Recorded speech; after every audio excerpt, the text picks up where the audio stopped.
छोटे से लाला ने कैसी कैसी लीलाएं की हैं, कैसी कैसी लीलाएं करके यशोदा मैया को कन्हैया मनाता है, कहीं माखन के लिए, कहीं चंदा के लिए और कहीं बहू के लिए।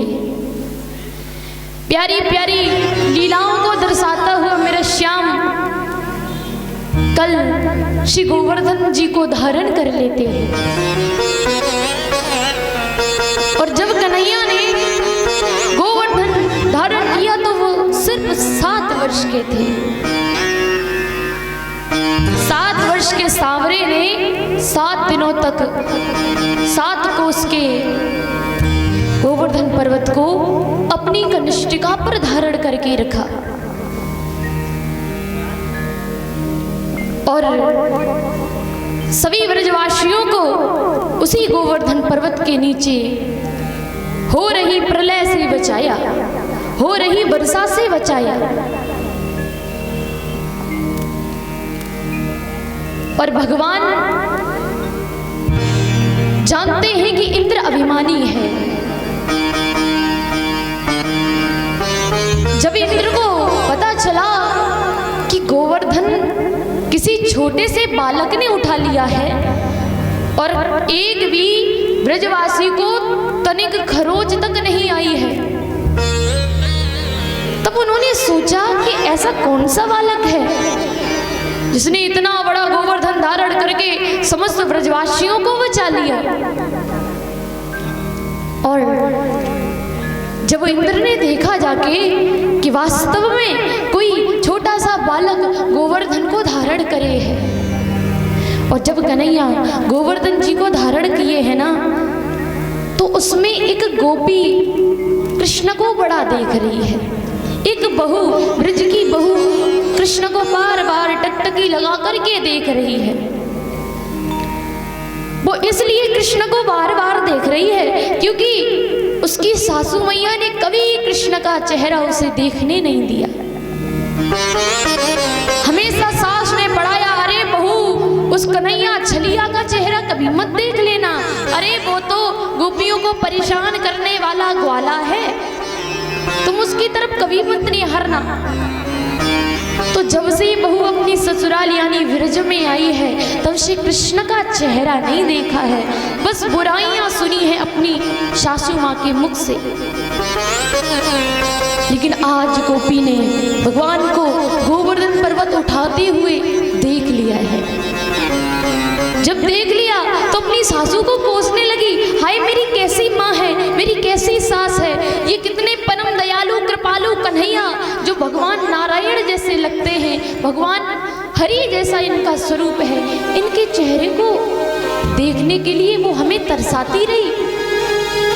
उसने मुझे मना कर दिया कि उसका चेहरा नहीं देखना, और आज तो जब मैंने देखा तो ऐसा लग रहा है कि इस जन्म की नहीं, जन्मों जन्मों की प्रीत कृष्ण से जुड़ी हुई है। जन्मों जन्मों की प्रीत हमारे श्याम से लगी हुई है।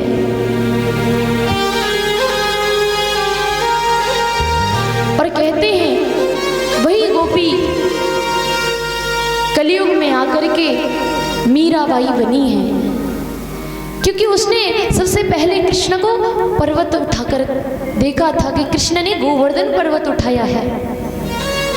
तो मीराबाई भी अपने पदों में लिखती हैं कि मेरे तो गिरधर गोपाल, क्योंकि जिसने गिरवर उठाया है उन्हीं को मैंने पहली बार, जिन्हें मैं दिल में बिठा करके रखती हूँ, उन्हें पहली बार मैंने पर्वत उठाते हुए देखा था सबसे पहले। तो जब मीराबाई का यानी उस गोपी का उस समय प्रेम पूरा नहीं हुआ, तब वो मीराबाई बन करके आई है। और जब वो गोपी उस पर्वत के नीचे, उस पहाड़ के नीचे, उस गोवर्धन के नीचे बैठी है और सखियों से कह रही है, हे सखी, जब से इनके नैनों में देखा है ना, ऐसा लगता है कि आज से नहीं, करोड़ों जन्मों से मैं इनको जानती हूँ। और गोपी दूसरी गोपी से कहने लगी, हे सखी, हे सहेली सुन, कि नैना लड़ गए श्याम सलोने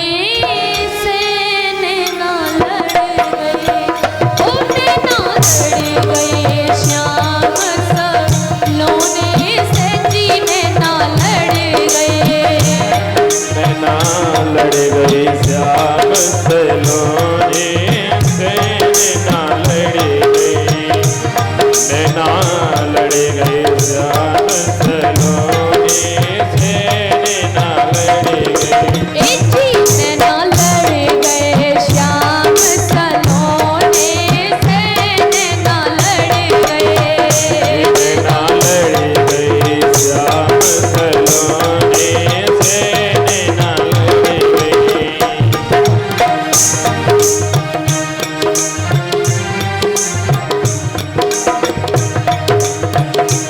नैना लड़ गई अम्बे नैना लड़ गई। नैना लड़ गई श्याम सलोने से नैना लड़ गई। नैना लड़ गई श्याम सलोने से नैना लड़ गई।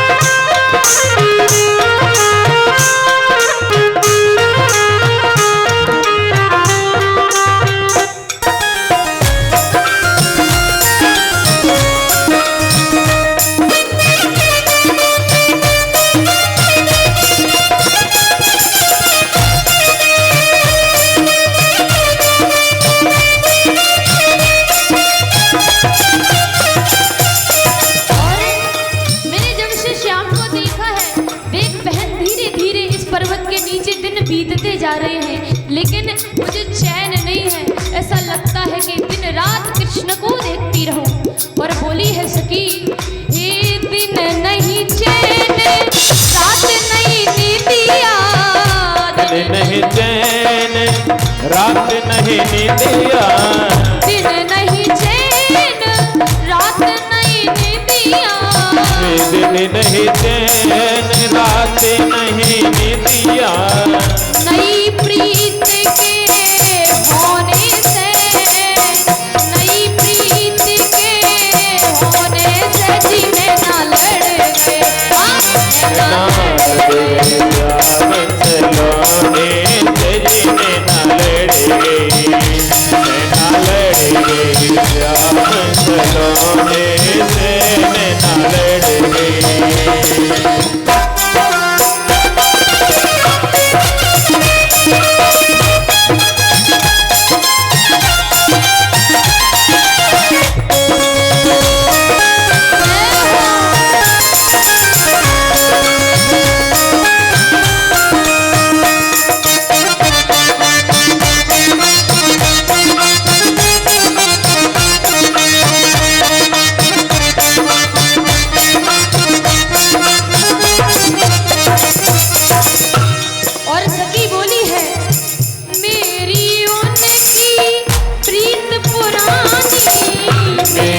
उनकी प्रीत पुरानी, मेरी उनकी प्रीत पुरानी, मेरी उनकी प्रीत पुरानी।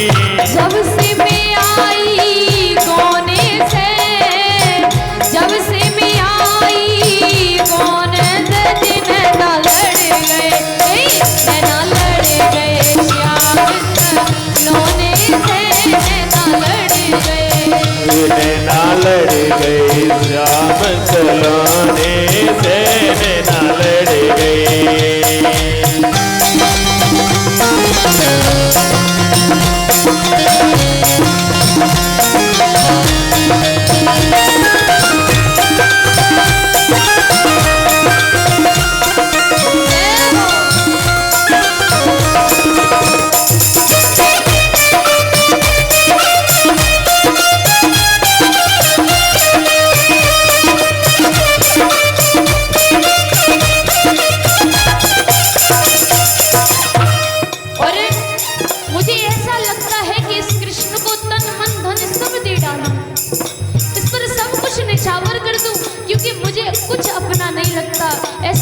है कि सब श्याम का है। और सखी बोली है, तेरी सखिया पे तन मन वारो, तेरी सखी तो पे तन मन वारो, तेरी सखिया पे तन मन वारो, तेरी सखिया पे तन मन वारो। नंद बाबा के छोने पे, नंद बाबा के छोने पे ना लड़ गए, ना लड़ गए श्याम, चलोने से ना लड़ गए, नैना लड़ गए श्याम सलोने से, नैना लड़ गए, नैना लड़ गए श्याम सलोने से, नैना लड़ गए।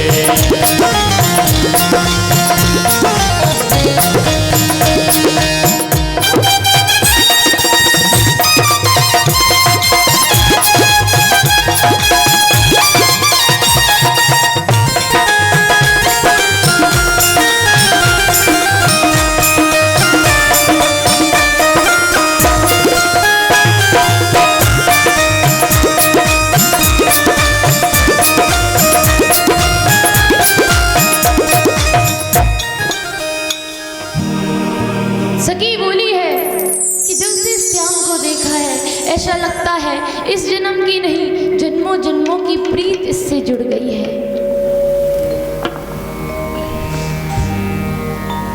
और कृष्ण को जब पूरे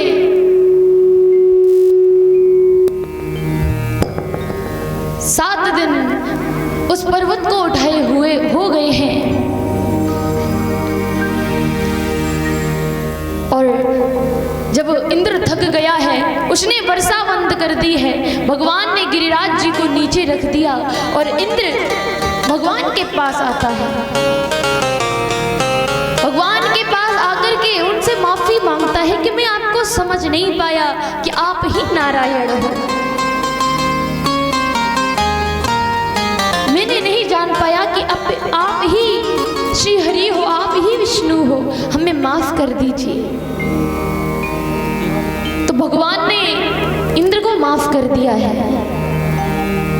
क्योंकि उसकी एक गलती की वजह से पूरे 7 दिन ब्रजवासी उसे देखते रहे हैं, उसके पास रहे हैं।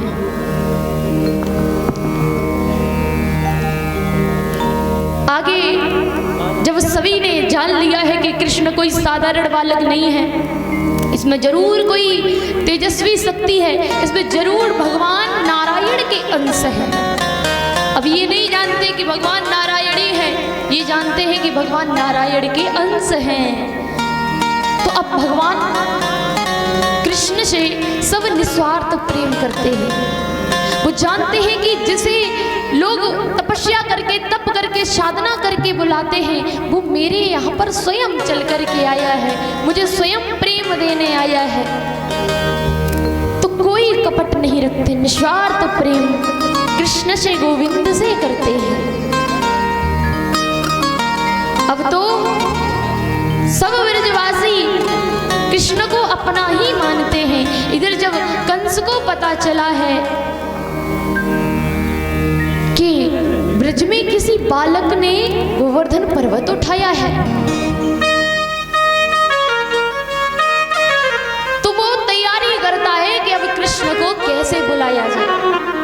इधर जब सब ब्रजवासी सोच रहे हैं कि कृष्ण भगवान है, तो सबके मन में जब निस्वार्थ भाव आ गया, तब भगवान ने सोचा है कि अब समय आ गया है, अब हमें महाराज करना चाहिए, अब हमें महाराज करना चाहिए। और महाराज के शुभ अवसर पर भगवान ने शरद पूर्णिमा के दिन इतनी प्यारी बंसी बजाई है, इतनी प्यारी मुरली बजाई है कि जिसने उस मुरली को सुना है, जिसने उस श्याम की मधुर बांसुरी की धुन को सुना है, वो वहां खड़े खड़े ही मुग्ध हो गए हैं, मग्न हो गए हैं, भगवान के नाम में विलीन होने लगे हैं। अब कृष्ण की बांसुरी बांसुरी सिर्फ गोपियों ने नहीं, कृष्ण की बांसुरी सबसे पहले गैया मैया ने सुनी है। और जैसे ही गैया मैया के कानों में बांसुरी की आवाज गई, वैसे गैया मैया के कान सदैव नीचे रहते हैं, लेकिन जैसे ही बांसुरी की आवाज हमारी गैया मैया के कानों में गई है, वो इस तरीके से कान खड़े करती हैं कि मानो उसे कोई उनके नाम से बुला रहा हो, उन्हें कोई उनके नाम से बुला रहा है।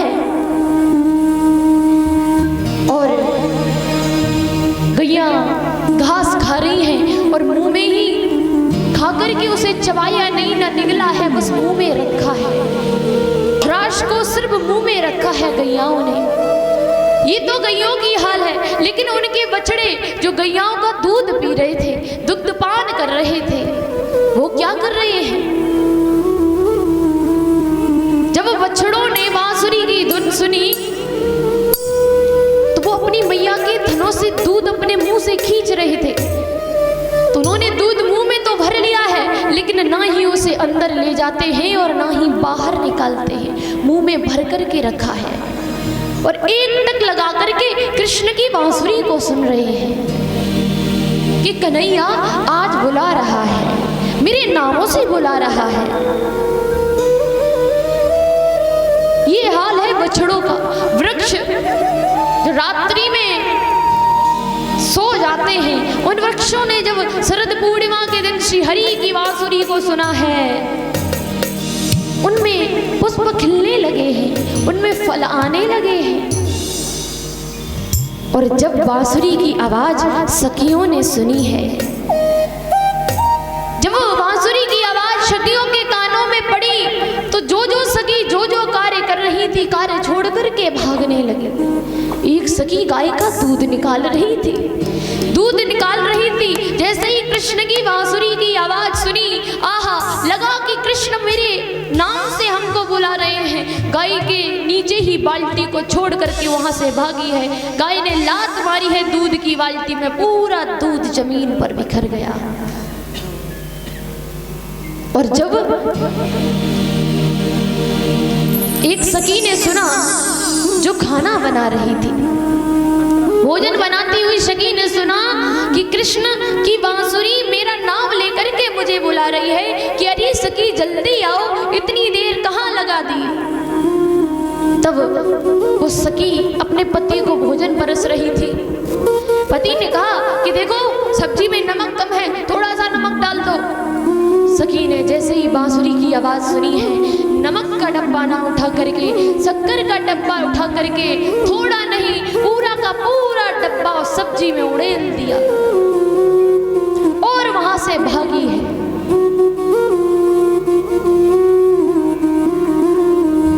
और एक सखी जैसे ही तैयार होकर के अपने घर से निकली है, तो उसके पति ने रोक लिया। अरे कहाँ जाती हो? पर पुरुष के पास मिलने जा रही हो? किसी पर पुरुष के पास, उस कन्हैया के पास ही जा रही हो ना, तुम्हें नहीं जाने देंगे। उसे कमरे में बंद कर दिया। कृष्ण के चक्कर में उस पति ने अपनी पत्नी को कमरे में बंद कर दिया। तुम्हें नहीं जाने देंगे, तुम पता नहीं कहाँ कहाँ रात में घूमती हो। उस गोपी ने अंदर से बोला है, तुम मेरे शरीर को रोक सकते हो कृष्ण के पास जाने से, पर मेरी आत्मा, मेरा मन, मेरा दिल तो मेरे मोहन में ही समाया हुआ है, तुम क्या रोकोगे? तुम नहीं रोक सकते हमें। और अपने शरीर से उसने अपनी आत्मा को निकाल दिया है, शरीर वहीं पड़ा रह गया और उसकी आत्मा कृष्ण में विलीन हो गई। और जब एक सखी बांसुरी की आवाज सुनती है, तो एक आंख में काजल लगा रही थी। काजल लगा रही सखी ने एक आंख में काजल लगाया है, पूरा मेकअप कर लिया है, बस काजल ही रह गया है। जैसे ही कृष्ण ने मुरली बजाई, वहां से भाग खड़ी हुई। सखियों ने रोका, अरे रुक, क्या करती है बावरी? एक आंख में काजल लगा लियो है, तुझे दूसरे वाले में भी लगा ले, दूसरी वाली में भी काजल लगा ले। तो सखी जैसे ही दूसरी आंख में भी काजल लगाने चलती है, क्या होता है, कृष्ण फिर से बांसुरी बजा देते हैं। अब तो वो सखी बोली है, काजल आंख में लगाने से अच्छा है मैं पूरे मुंह पे लगा लेती हूँ, ना ये कह पाएगी कि तेरी एक आंख सूनी है। और अपने पूरे चेहरे पर काजल पोत करके भागी है। सखी ने कहा, अरे अरे कितनी बावरी हो गई है, जरा अपना चेहरा तो देख, तूने पूरा चेहरा काला कर लिया है, तू पूरी काली हो गई है। अब तो कृष्ण तुझे निहारना तो दूर, तुझे तेरा नाम भी नहीं लेंगे, तुझे कृष्ण नहीं देखेंगे अब। सखी बोली है, देख सबसे पहले तुझे मैं समझाना चाहती हूँ, जब अगर हम लोगों के बीच में अगर कोई गोरा व्यक्ति आ जाए, कोई अलग व्यक्ति आ जाए, अलग वेशभूषे का व्यक्ति आ जाए, तो सबकी नजर उसी पे टिकी रहेगी। तो एक तो मैं तुम सभी से अलग हूं, मेरा वेश अलग है, और दूसरा तू कहती है ना कि मैं काली हूं, मैं सांवरी हूं, मैंने अपना चेहरा काला कर लिया है, तो कृष्ण भी काला है, वो अपने रंग वाली को ज्यादा देखेंगे। कृष्ण का भी रंग काला है और मैं भी काली हूँ, वो अपने रंग वाली को ज्यादा देखेंगे। तुम सब गोरी गोरी जाना, देखना कृष्ण किसकी तरफ देखता है। और दूसरा तुझे बात बताऊं, कृष्ण चेहरा नहीं, कृष्ण शरीर नहीं, कृष्ण तो मन की सुंदरता देखते हैं, और मुझे पता है कि मेरा मन कितना सुंदर है, तो कृष्ण मुझे अवश्य देखेंगे, तू चिंता नहीं कर। अब वहां से वो सखी भागी है, अरे चलो चलो बहुत देर हो गई, कृष्ण कब से बांसुरी बजा रहे हैं। श्री सुखदेव जी से परीक्षित जी पूछते हैं, क्या सखियों की चलने की गति क्या थी। तो पहले कोई ऐसा यंत्र नहीं था जिससे गति नाप पाते। तो श्री सुखदेव जी बताते हैं कि सखियों की गति वो है कि उनके कानों के कुंडल बार बार इधर से उधर, इधर से उधर, इधर से उधर हो रहे हैं। एक सेकंड के लिए भी कानों के कुंडल रुक नहीं रहे हैं, बार बार आगे पीछे हो रहे हैं। इतनी ज्यादा गति है गोपियों के चलने की। और कृष्ण के पास में जब गोपियां पहुंची, तो कृष्ण ने कहा है, आइए आइए, स्वागत है, स्वागतम वो महाभागा प्रियम किम